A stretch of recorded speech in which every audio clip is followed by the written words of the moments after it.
Hello जय हिंद दोस्तों, मैं शुभम आप सभी का स्वागत करता हूं आपके अपने इस यूट्यूब चैनल पर।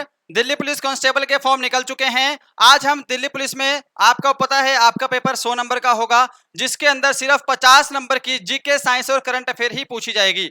हमने आज के टेस्ट में, जो कि हमारा मॉडल टेस्ट पेपर नंबर 1 है, हमने आज के टेस्ट में टीसीएस के लेटेस्ट पैटर्न के हिसाब से पूछे जाने वाले प्रश्न ऐड किए हैं। बिल्कुल इसी लेवल का पेपर आपके एग्जाम में पूछा जाएगा। ठीक है, इससे लेवल भले ही थोड़ा सा इंक्रीज हो जाए पर इससे डाउन लेवल नहीं होगा। बिल्कुल बेहतरीन टॉप क्लास के क्वेश्चन ऐड किए हैं। डेली हमारे इसी चैनल पर दिल्ली पुलिस कांस्टेबल की क्लासेस चलेंगी। अगर आप चैनल से नहीं जुड़े हैं तो चैनल से जरूर जुड़िएगा। मैं उम्मीद करूंगा सेशन सभी को हेल्पफुल लगेगा।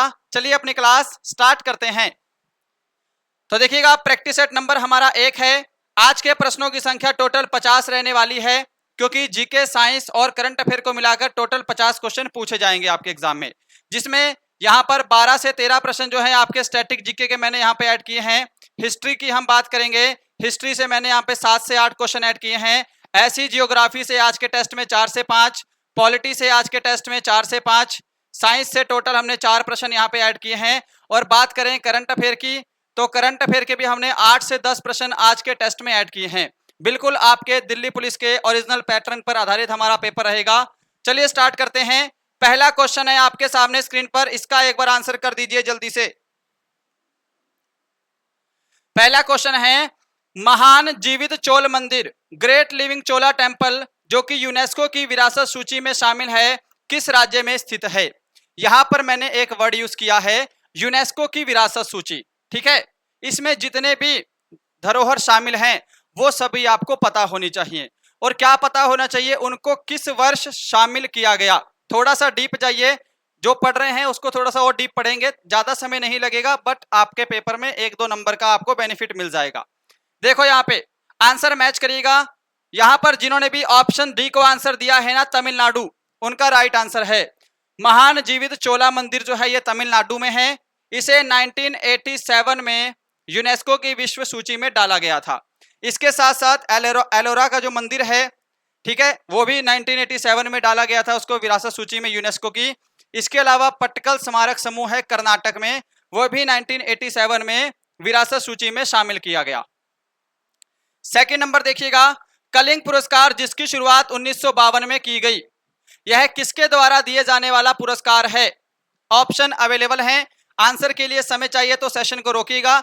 ऐसे ही लैंग्वेज, ऐसे ही प्रश्न एग्जाम में पूछे जा रहे हैं। बिल्कुल हमने इसी टाइप से प्रश्न ऐड किए हैं। इकोनॉमिक्स से भी 3 से 4 प्रश्न हैं आज के टेस्ट में, हर एक टॉपिक से प्रश्न ऐड किए गए हैं।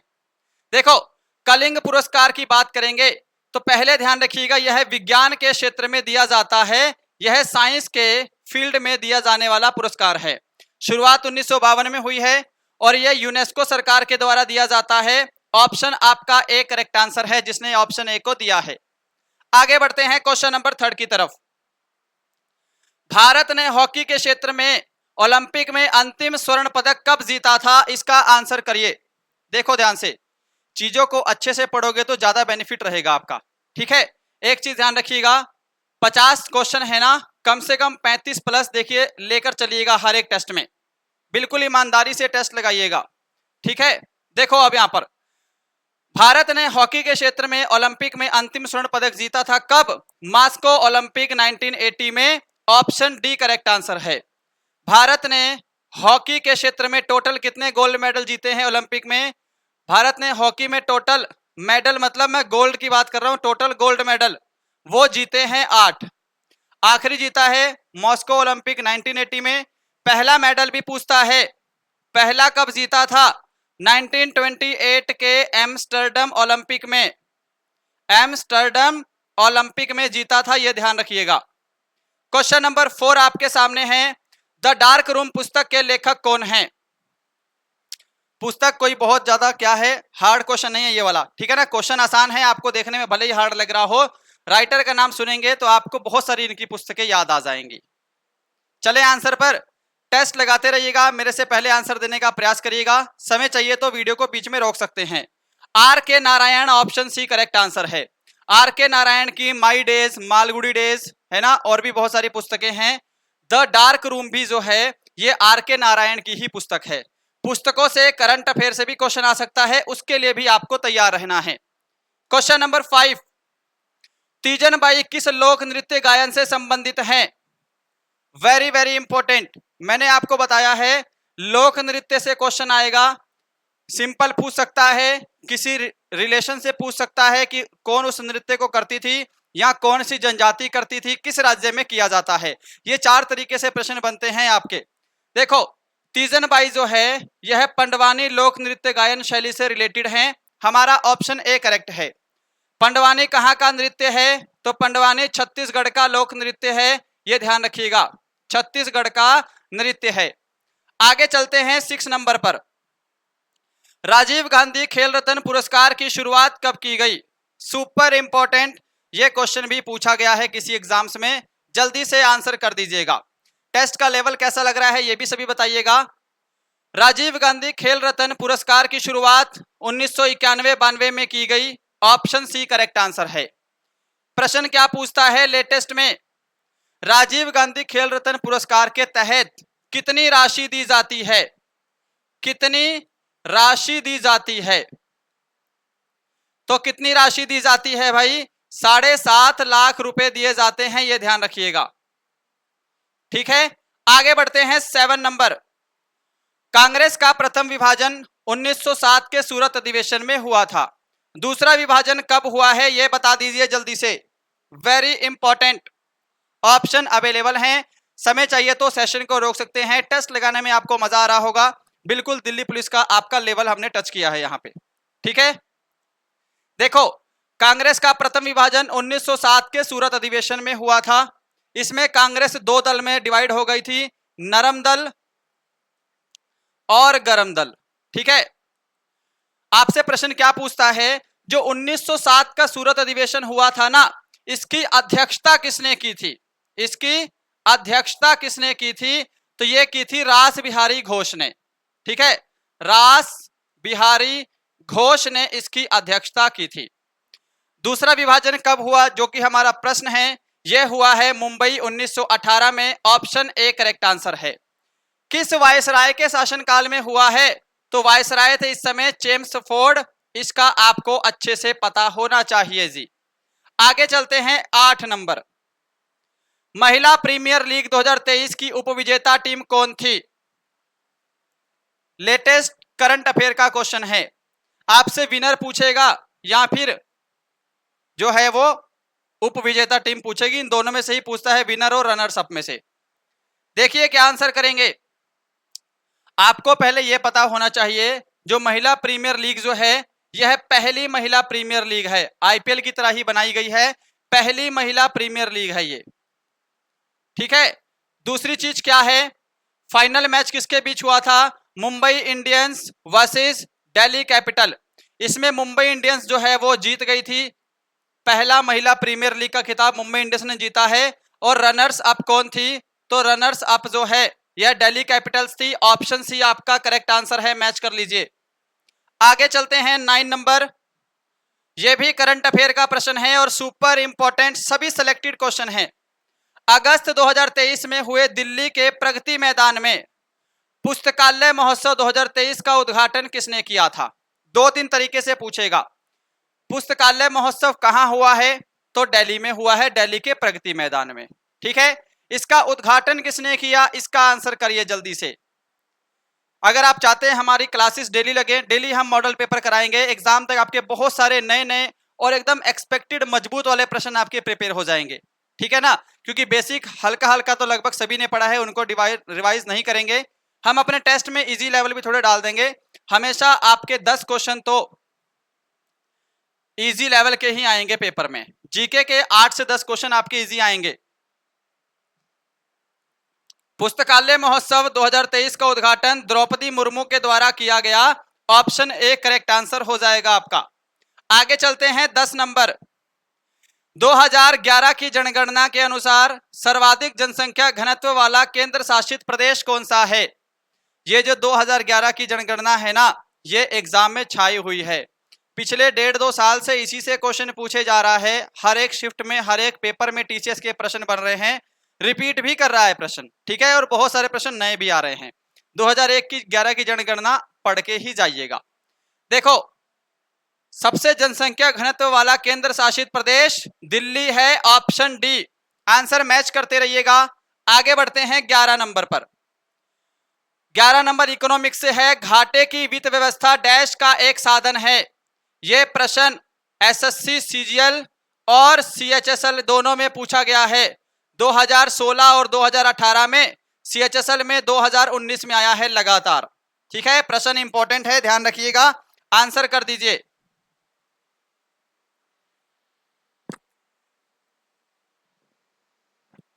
बढ़ते हैं सॉल्यूशन पर। घाटे की वित्त व्यवस्था जो है यह राजकोषीय नीति का एक साधन है। Option D. क्या सभी ने आंसर दिया है? ऑप्शन डी मैच करिए जी। आगे चलते हैं अगले प्रश्न पर। किस पंचवर्षीय योजना में गरीबी उन्मूलन पर जोर दिया गया था? आसान सा प्रश्न है और पंचवर्षीय योजना भी इंपॉर्टेंट है आपके एग्जाम के पॉइंट ऑफ व्यू से। किस पंचवर्षीय योजना में गरीबी हटाओ का नारा या गरीबी उन्मूलन? पांचवी पंचवर्षीय योजना, ऑप्शन डी। इन योजनाओं की अवधि पता होनी चाहिए, कौन सी योजना कब से कब तक चली थी, ये इंपॉर्टेंट है भाई, इसका ध्यान रखिएगा, मतलब ये टॉपिक तो करना है। आगे देखो, बांग्लादेश का आधिकारिक स्वतंत्रता दिवस कब मनाया जाता है? मोस्ट इंपॉर्टेंट, पड़ोसी देश से क्वेश्चन बनेंगे। जितनी भी नेबर कंट्रीज हैं, पड़ोसी देश हैं, इनसे प्रश्न बनते हैं, ये अपने आप में एक इंपॉर्टेंट टॉपिक हो जाता है। ठीक है, मुश्किल से मुश्किल 2 दिन लगते हैं, आप सारे पड़ोसी देश कवर कर सकते हैं सिर्फ 2 दिन में। अच्छे से नोट्स बना लीजिएगा। बांग्लादेश का आधिकारिक स्वतंत्रता दिवस 26 मार्च 1971 को मनाया जाता है। ऑप्शन आपका ए करेक्ट आंसर है। आगे चलते हैं नेक्स्ट प्रश्न पर। लीग ऑफ नेशंस की स्थापना कब हुई थी? वेरी वेरी इंपॉर्टेंट, इसका आंसर दीजिए। लीग ऑफ नेशंस की स्थापना कब हुई? यह संयुक्त राष्ट्र के द्वारा स्थापना हुई है पेरिस शांति समझौलन के फलस्वरूप। पेरिस का जो शांति सम्मेलन है, पेरिस शांति सम्मेलन के फलस्वरूप। ठीक है, अगर ऐसे प्रश्न पूछ लेगा तो गलत मत करिएगा, फलस्वरूप करवा दिया है प्रश्न। लीग ऑफ नेशंस की स्थापना 1920 10 जनवरी 1920 में हुई है, आपको पता होना चाहिए। आगे बढ़ते हैं 15 नंबर। महात्मा गांधी ने भारत में अपना पहला जनभाषण कहां दिया था?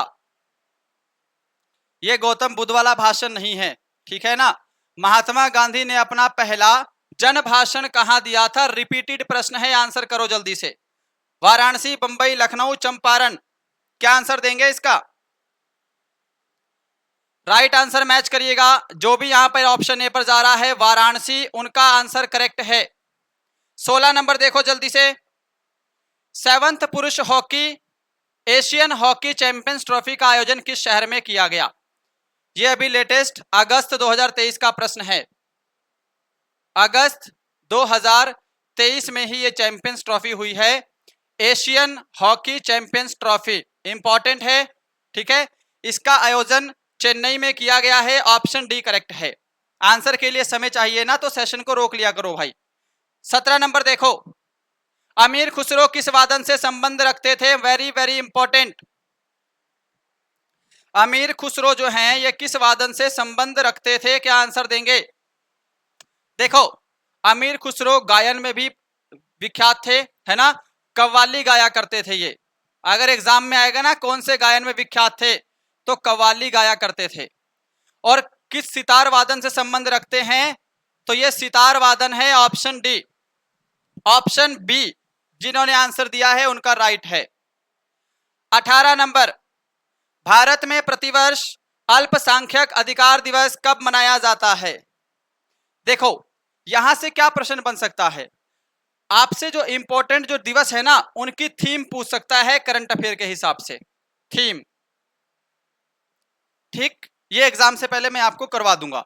करंट अफेयर के जितने भी टॉपिक है स्पोर्ट्स के, वो सारे जितने भी हैं एग्जाम से पहले आपको करवा दिए जाएंगे। चैनल को सब्सक्राइब नहीं किया है तो लाइक शेयर सब्सक्राइब करिएगा। ऑप्शन सी करेक्ट आंसर होगा 18 दिसंबर। 19 नंबर आपके सामने, निम्नलिखित में से कौन सा देश संयुक्त राष्ट्र सुरक्षा परिषद का स्थायी सदस्य नहीं है? Britain, America, China, Bharat. ये आसान प्रश्न है, सभी प्रश्न हार्ड नहीं आएंगे, सभी आसान नहीं आएंगे। बिल्कुल पैटर्न में चलता है कि आप 30-35 प्रश्न तो कर ही पाओ, ऐसा तो पेपर देगा ही वो बना के, ठीक है। अब इससे भी अगर गया गुजरा गया पेपर तो फिर तो भाई सबके लिए जाएगा, फिर टेंशन मत लेना, पर मिनिमम आपके 35 प्लस तो जाने चाहिए। यहां पे भारत जो है वो स्थायी सदस्य नहीं है, ऑप्शन डी करेक्ट है। 20 नंबर देखो, भारत के वर्तमान कैबिनेट सचिव कौन है? भारत के वर्तमान कैबिनेट सचिव कौन है? क्या आंसर करोगे? क्या सभी यहां पे ऑप्शन ए को दे रहे हैं? राजीव गौबा उनका राइट आंसर हो जाएगा भाई। ज्यादा समय नहीं दे रहा हूं आंसर देने के लिए, 50 प्रश्न हैं। मैं चाह रहा हूं कि आपका ज्यादा टाइम वेस्ट ना हो, आप टेस्ट लगाएं और अपनी तैयारी में भी जुटते रहें, है ना। आगे बढ़ते हैं, 21 नंबर, यह इंपॉर्टेंट है। भवई, ठीक है, जो कि पश्चिम भारत में राजस्थान और डैश राज्यों का लोकप्रिय नृत्य की एक शैली है। कौन सा नृत्य? भवई नृत्य। पश्चिमी राजस्थान में किया जाता है और कहां पर किया जाता है? ऑप्शन अवेलेबल है, आंसर करो। पश्चिमी राजस्थान और गुजरात में किया जाने वाला नृत्य है Bhavai, option D correct answer होगा। मैच करिएगा। 22 नंबर पर चलते हैं। संविधान के किस संशोधन के अनुसार 6 से 14 वर्ष की आयु के बच्चों के लिए शिक्षा मौलिक अधिकार बन गई है, यानी कि एक जरूरी है। शिक्षा तो भाई आपका अधिकार है, मौलिक अधिकार बन चुकी है। किस संशोधन के तहत आपको बताना है, आंसर कर दो। पॉलिटी से प्रश्न है, पॉलिटी से प्रश्न है। और इसी को करने के लिए हमारे जो मौलिक अधिकार है ना, 21A भी जोड़ा गया है। अगर कभी कभी संशोधन ना पूछेगा अनुच्छेद 21A में किसका वर्णन है, तो अनुच्छेद 21A में 6 से 14 वर्ष की आयु के बच्चों के लिए शिक्षा मौलिक अधिकार बन गई है, इसका वर्णन है अनुच्छेद 21A। ठीक, यहां पर क्या है? 86वां संविधान संशोधन 2002।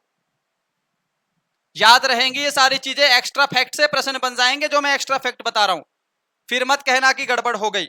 आगे देखो, लोकसभा अध्यक्ष अपना त्यागपत्र किसे संबोधित करता है? ये सिंपल है, बेसिक है, इसका आंसर तो करना पड़ेगा, जल्दी से करिएगा। क्या आंसर देंगे जल्दी फटाफट? लोकसभा अध्यक्ष अपना त्यागपत्र लोकसभा के उपाध्यक्ष को संबोधित करता है, ऑप्शन ए मैच कर लो, ऑप्शन ए मैच कर लो, सभी ने ऑप्शन ए को दिया है। आगे चलते हैं, 24 नंबर। भारत के दक्षिण पूर्व में कौन सी खाड़ी है? बंगाल की खाड़ी, मन्नार की खाड़ी, कच्छ की खाड़ी, खंबात की खाड़ी। करिएगा जल्दी से आंसर भाई, क्या आंसर देंगे? भारत के दक्षिण पूर्व में कौन सी खाड़ी है? देखो, 2 प्रश्न पूछेगा आपसे, दक्षिण पूर्व में कौन सी खाड़ी है और दक्षिण पश्चिम में कौन सी खाड़ी है। दक्षिण पूर्व में क्या है?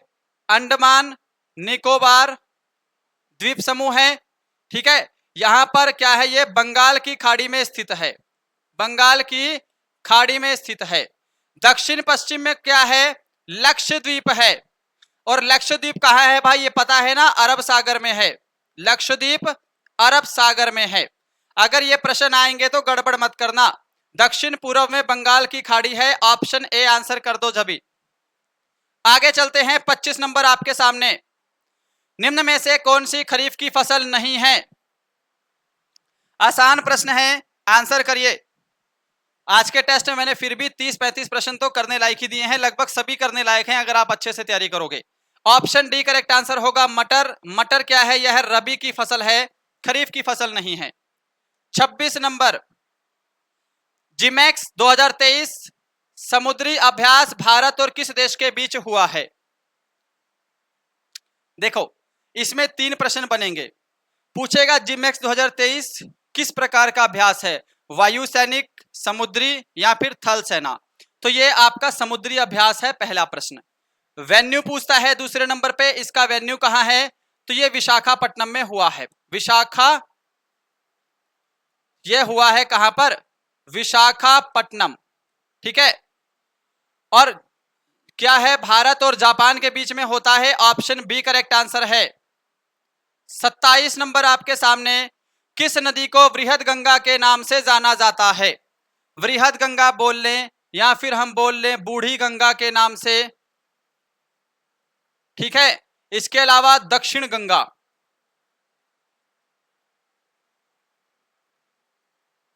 एक और है दक्षिण भारत की गंगा, दक्षिण भारत की गंगा, या फिर दक्षिण की गंगा कह देते हैं। अलग अलग प्रश्न है ये।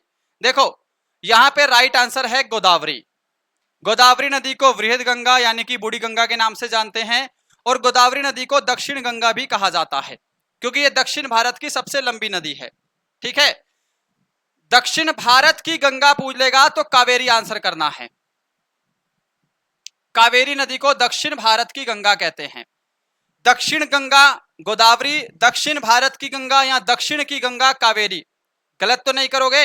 आगे चलो, आगे बढ़ते हैं अगले प्रश्न पर। निम्नलिखित में से कौन सा ऊष्मा का सबसे अच्छा चालक है किंतु विद्युत का खराब चालक है? आंसर दे दो एक बार जल्दी से, क्या आंसर देंगे?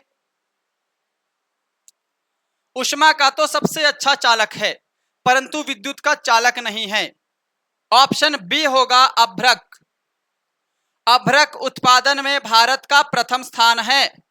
भारत प्रथम स्थान पर है अभ्रक उत्पादन में, यह ध्यान रख लीजिएगा। आगे देखो, किस फास्फोरस का प्रयोग चूहा मारने की दवा में किया जाता है? आंसर करिएगा, अच्छा प्रश्न है आपके एग्जाम के पॉइंट ऑफ व्यू से। लाल फास्फोरस, सफेद, पीला, हरा, किस, ये पासपोर्ट कहां से आ गया बीच में, किस फास्फोरस का प्रयोग चूहा मारने की दवा में होता है? तो ये होता है श्वेत phosphorus. Option A correct answer होगा जो ऑप्शन ए को बता रहे हैं। इसके अलावा चूहा मारने की दवा यानी कि क्या है, चूहा विष, चूहा विष के रूप में किसका प्रयोग होता है? तो जिंक फास्फाइड का प्रयोग भी किया जाता है, भूलिएगा मत। क्वेश्चन नंबर 30 आपके सामने। निम्नलिखित में से कौन सा रोग वंशानुगत है? इसको अनुवांशिक रोग भी बोल सकते हैं, एक ही चीज है। करिए आंसर, ऑप्शन आपके सामने है। टेस्ट लगाने में मजा आ रहा है, बिल्कुल एकदम एसएससी लेवल के प्रश्न है दिल्ली पुलिस के हिसाब से। टेस्ट कंप्लीट लगाइएगा बस। अगर आप चाहते हैं डेली क्लासेस हमारी कंटिन्यू हो, कमेंट बॉक्स में एक बार कमेंट कर दीजिएगा कि डेली क्लास करनी है। मैं टॉपिक वाइज भी कराऊंगा, लोक नृत्य हो गए, प्रमुख त्योहार, मेले, ठीक है, पर्वत, नदियां, जिनसे प्रश्न बन रहे हैं लेटेस्ट टीसीएस पैटर्न में 2011 की जनगणना, मैंने आपको सब कुछ करवाना है डे बाय डे, ठीक है। करिए आंसर। यहां पर हीमोफीलिया जो है यह अनुवांशिक रोग है, ऑप्शन ए। हीमोफीलिया क्या है? इसके अंदर रक्त का थक्का नहीं बनता है, रक्त का थक्का यानी कि ब्लड क्लॉटिंग नहीं होती है, यह अनुवांशिक रोग है। मायोपिया आपको पता है किसको बोलते हैं? निकट दृष्टि दोष को। एनीमिया लोहे की कमी से होता है, रक्त की कमी से। और ल्यूकेमिया क्या है? ब्लड कैंसर है, डब्ल्यूबीसी की कमी से।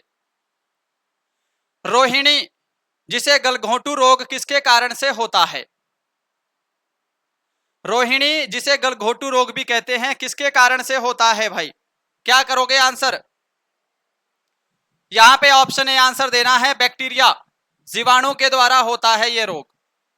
आगे देखो, भारत की पहली बहुउद्देशीय परियोजना का निर्माण किस नदी पर हुआ है? अगर मैं आपको बोलूं ना भारत की पहली बहुउद्देशीय परियोजना भी वही है, जो नाम है नदी का वही भारत की पहली नदी घाटी बहुउद्देशीय परियोजना है। आंसर करो अब, किस नदी पर हुआ है? दामोदर नदी पर हुआ है, ऑप्शन डी। क्या सभी ने आंसर दिया है? दामोदर घाटी परियोजना भारत की पहली बहुउद्देशीय परियोजना है। आगे देखो, यूराल पर्वत अलग करता है, वेरी वेरी इंपॉर्टेंट, पर्वत और पठार वाला टॉपिक इंपॉर्टेंट है। यूराल पर्वत किसको अलग करता है? एशिया यूरोप को, एशिया अफ्रीका को, अफ्रीका यूरोप को, अमेरिका यूरोप को। यूराल पर्वत जो है एशिया और यूरोप को अलग करता है, ऑप्शन ए करेक्ट है, मैच कर लीजिए। आगे बढ़ते हैं।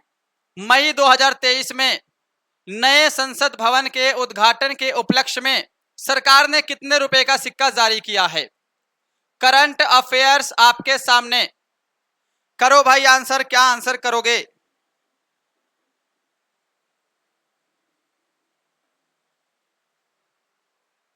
क्या करोगे आंसर?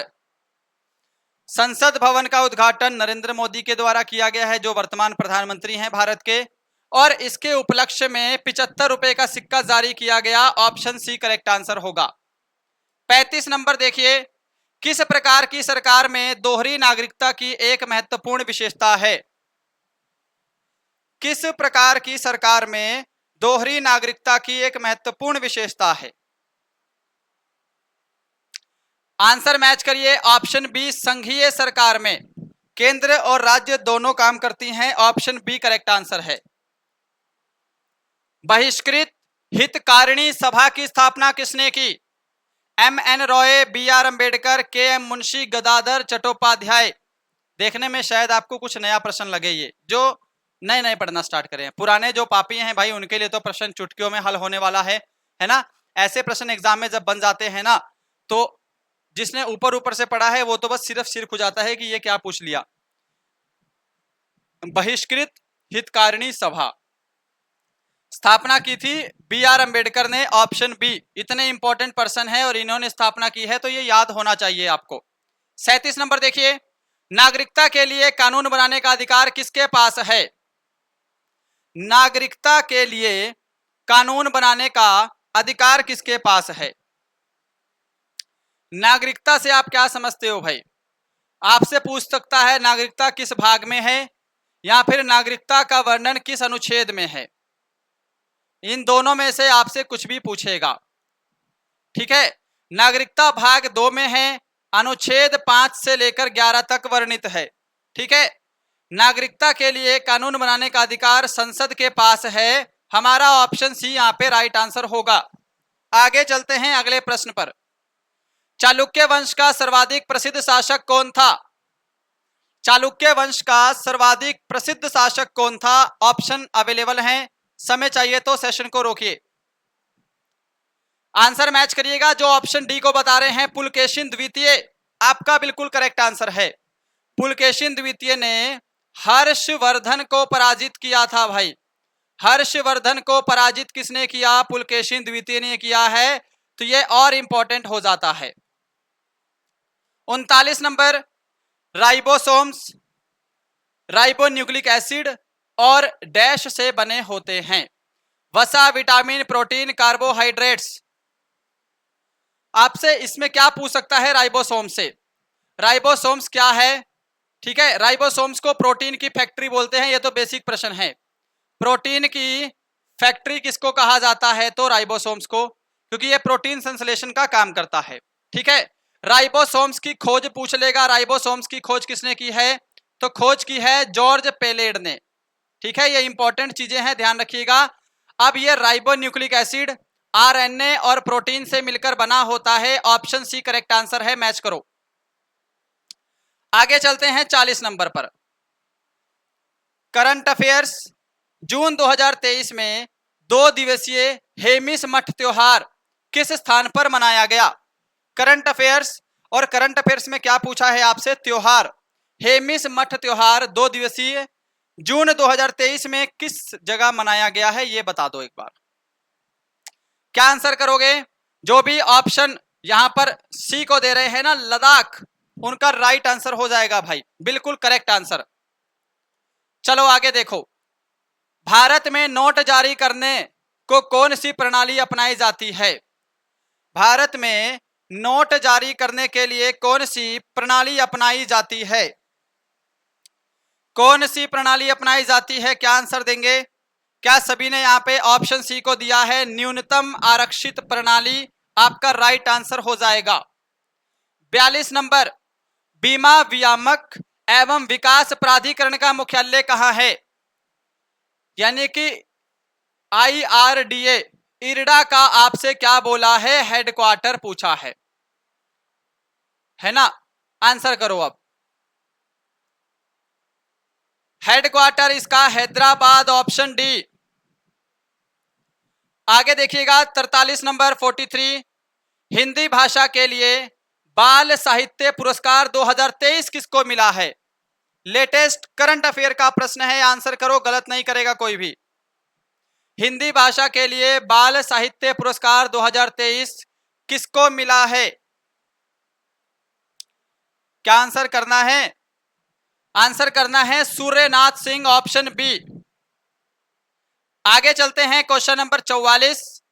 टेलीस्कोप की खोज किस वैज्ञानिक ने की थी? सिंपल प्रश्न है, वेरी वेरी इजी, आंसर दीजिए। उम्मीद करूंगा टेस्ट पसंद आ रहा होगा, पहला ही प्रैक्टिस सेट है। आप चाहते हैं डेली ऐसे प्रैक्टिस सेट लेके आए तो डेली आएंगे। आपके कमेंट, लाइक, शेयर, सब्सक्राइब का इंतजार है बस, ठीक है। उम्मीद है टॉपिक वाइज मैं क्लासेस भी लूंगा यहाँ पर, जैसे लोक नृत्य हो गए, प्रमुख मेले, त्योहार, पठार, मैदान, नदियां, पंचवर्षीय योजना, 2011 की जनगणना, प्रमुख जनजातियां, ये बहुत सारे टॉपिक है जो मुझे करवाने हैं आपको, ठीक है। इसके अलावा करंट अफेयर्स के भी टॉपिक करवाए जाएंगे। टेलीस्कोप की खोज गैलीलियो ने की थी, ऑप्शन सी आंसर कर देना है। निम्नलिखित में से कौन सा एक अचुंबकीय पदार्थ है? लोहा, निकल, कोबाल्ट या फिर पीतल? अचुंबकीय पदार्थ जिसमें चुंबकीय घर्षण नहीं होता है, जिसको चुंबक अपनी तरफ नहीं खींच सकता है, क्या है? पीतल है, ऑप्शन डी। 46 नंबर देखिएगा। हड़प्पा सभ्यता के अंतर्गत हल से जोते गए खेत का साक्ष्य कहां से मिला है? कालीबंगा, राखीगढ़ी, रोपड़ या फिर लोथल? ये प्रश्न तो भाई रिपीटेड है कई जगह, क्या पता दोबारा आ जाए किसी एग्जाम्स में, किसी शिफ्ट में किसी दिन आ जाए, दिल्ली पुलिस में भी। और सिंधु घाटी सभ्यता तो वैसे भी इंपॉर्टेंट चीज है आपके एग्जाम के लिए, है ना। ये कालीबंगा राइट आंसर होगा इसका, कालीबंगा, ठीक है। कहाँ है? राजस्थान। उस्ताद मंजूर खान किस मुगल शासक के शासनकाल के प्रसिद्ध चित्रकार थे? उस्ताद मंसूर खान किस मुगल शासक के प्रसिद्ध चित्रकार थे? क्या आंसर दोगे? जो भी ऑप्शन ए को दे रहा है जहांगीर, राइट आंसर है आपका। आगे बढ़ते हैं। 48 नंबर आज का आपका 48वां प्रश्न, करंट अफेयर्स। किन्हें हाल ही में विश्व मौसम विज्ञान संगठन के नए अध्यक्ष के रूप में चुना गया है? WMO, वर्ल्ड मेटीरियोलॉजिकल ऑर्गेनाइजेशन, विश्व मौसम विज्ञान संगठन। आपका एक क्वेश्चन है होमवर्क का HW का, विश्व मौसम विज्ञान संगठन का हेडक्वार्टर कहां है? ये कमेंट कर देना है सभी को, ठीक है। इसके नए अध्यक्ष बने हैं डॉक्टर अब्दुल्ला अल मंडोज, ऑप्शन सी करेक्ट आंसर होगा आपका, ठीक है जी। आज का सेकंड लास्ट क्वेश्चन, भारतीय भूवैज्ञानिक सर्वेक्षण का मुख्यालय कहां स्थित है? कर दो आंसर जल्दी से। भारतीय भूवैज्ञानिक सर्वेक्षण का मुख्यालय कहां है? तो यहां पर जिसने भी ऑप्शन डी को आंसर दिया है कोलकाता, उन सभी का आंसर बिल्कुल करेक्ट हो जाएगा। क्वेश्चन नंबर 50 है और ये आज का लास्ट क्वेश्चन आपके सामने, आज के दिल्ली पुलिस कांस्टेबल 2023 के जीके जीएस करंट अफेयर के प्रैक्टिस सेट का लास्ट क्वेश्चन। अन्नपूर्णा चोटी हिमालय के किस क्षेत्र से संबंधित है? सिंपल प्रश्न है, अन्नपूर्णा पर्वत शिखर कहां है? इसके लिए तो समय ही नहीं देंगे हम। Option D Nepal right answer होगा। जिस भाई बहन ने नेपाल आंसर दिया है उनका बिल्कुल करेक्ट आंसर हो जाएगा, ठीक है। तो ये था आपका आज का दिल्ली पुलिस कांस्टेबल का practice set number 1, GK GS और करंट अफेयर्स। मैंने टेस्ट अपनी तरफ से बहुत अच्छा बनाने का प्रयास किया है, लेवल भी मैंने बहुत अच्छा रखा है। क्वेश्चंस की क्वालिटी आपको पसंद आई होगी। अगर आप चाहते हैं ऐसी ही क्लासेस हमारी कंटिन्यू रहें तो सबसे पहले आपको हमारा चैनल सब्सक्राइब करना है, ठीक है। और कमेंट बॉक्स में ये भी बताना है कौन सा टॉपिक करवाया जाए आपको। अभी प्रैक्टिस सेट चलेंगे कुछ दिन तक आपके लगातार, ठीक है। फिर टॉपिक पर भी आएंगे धीरे धीरे। लाइक शेयर सब्सक्राइब कर दीजिएगा। 50 प्रश्नों में कितने प्रश्न करेक्ट हुए हैं एक बार सभी को कमेंट करके बता देना है। मिलते हैं, तब तक के लिए जय हिंद, जय भारत।